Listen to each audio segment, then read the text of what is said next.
అందరికీ నమస్కారం అండి. నేను రావులకొలను వివోకి ప్రకృతి వ్యవసాయంలో భాగంగా ఐసీఆర్పీగా పనిచేస్తున్నాను. ఇప్పుడు ఈ వీడియోలో మీ అందరికీ ద్రవజీవామృతం తయారీ విధానం చూపిస్తూ గుండ్రెడ్డి రవీంద్రనాథ్ రెడ్డి గారు తన తోటలో జీవామృతం తయారీ విధానం అలాగే వాడే విధానం చూపిస్తున్నారు.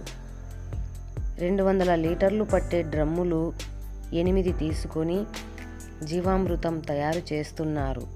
ఇందులో ఒక డ్రమ్ముకి 10 కేజీల ఆవు పేడ, 10 లీటర్ల ఆవు మూత్రం, 2 కేజీల బెల్లం, 2 కేజీల శనగపిండి అలాగే వేప చెక్క కలిపి 5 నుంచి 7 రోజుల వరకు మురగపెట్టి తరువాత చెట్టు మొదల్లో చెట్టు వయస్సుని బట్టి ద్రవజీవామృతంను ఒకసారి చెట్టు మొదల్లో మరొకసారి 15 రోజుల తరువాత మొక్కలకు స్ప్రే చేస్తారు.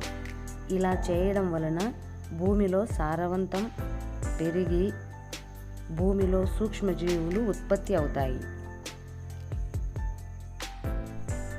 మరొకటి, ఇలా చేయడం వలన పంట ఖర్చు తగ్గి దిగుబడి వస్తుంది.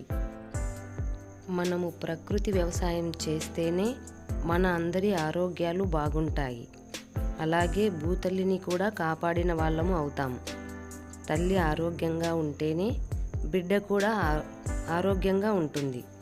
కాబట్టి మా అందరి మనవిని ఆలకించి మీరు కూడా ప్రకృతి వ్యవసాయం చేస్తారని ఆశిస్తున్నాము. ప్రకృతి వ్యవసాయం చేసే ప్రతి ఒక్క రైతు కూడా దేవుడితో సమానం.